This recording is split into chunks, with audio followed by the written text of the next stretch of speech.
For many of you, looking at this image will feel like looking in the mirror.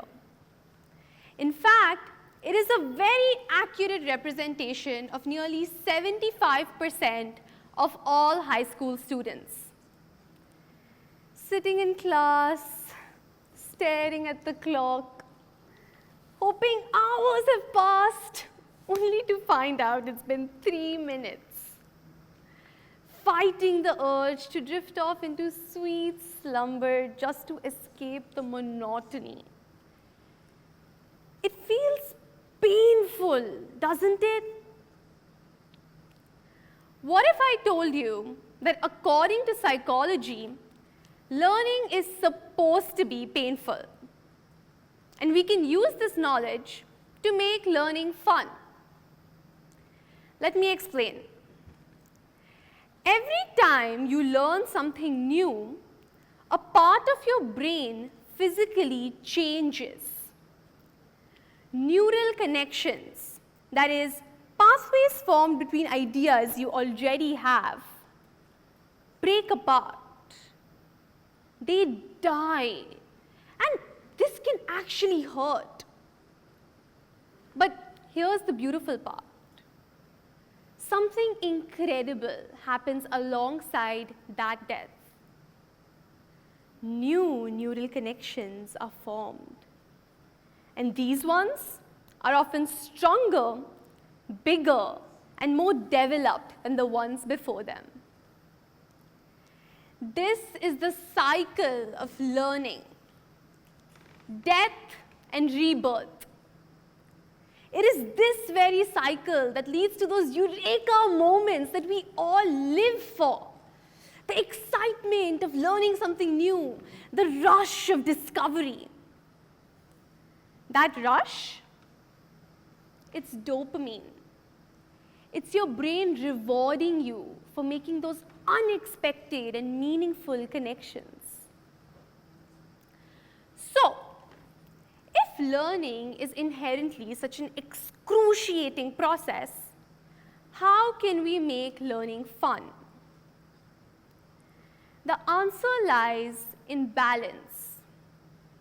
The balance between life and death.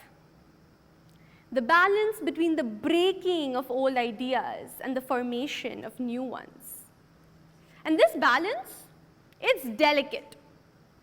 Too much of one or the other and learning becomes miserable.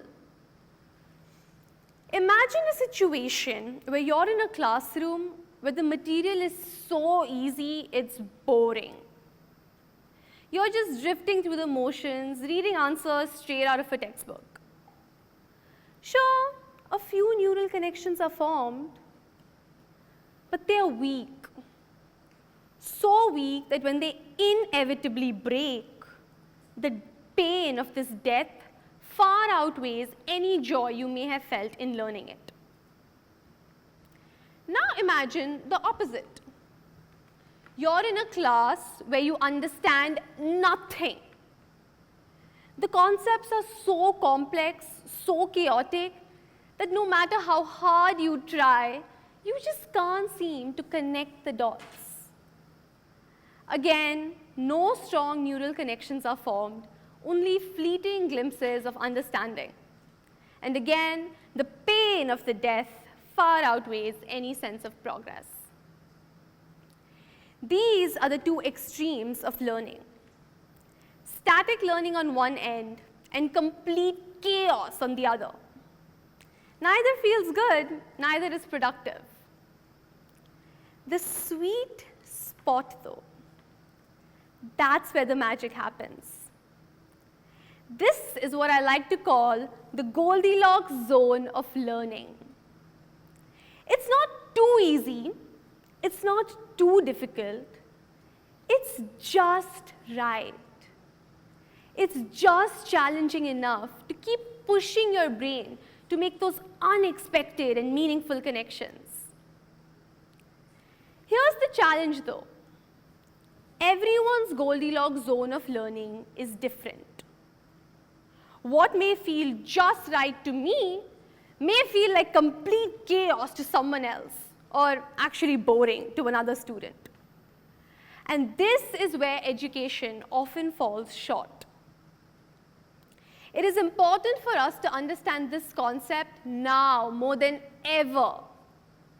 As AI takes over the future of education, we need to ensure and be mindful of using this tool to our benefit and not wasting its potential.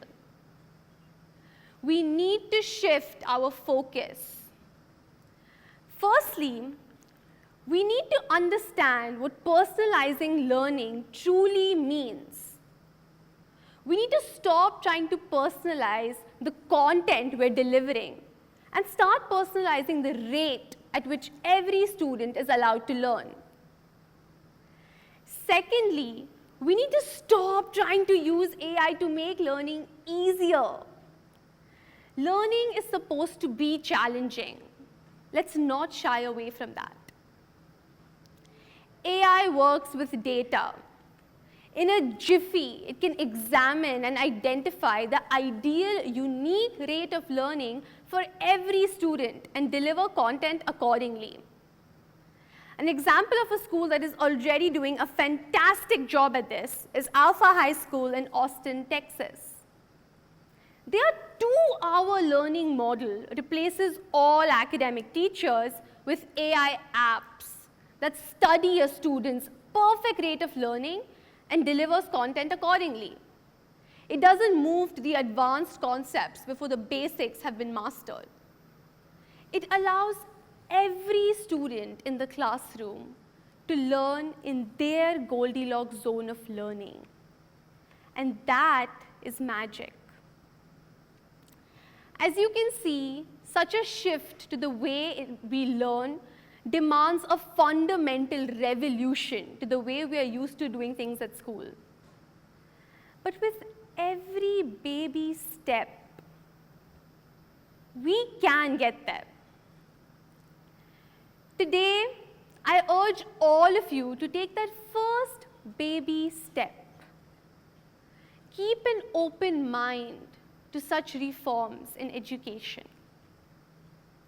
Because the truth is, we all are born to learn.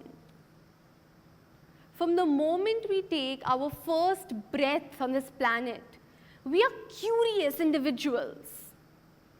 We are wired to explore, to connect the dots, to make unexpected connections.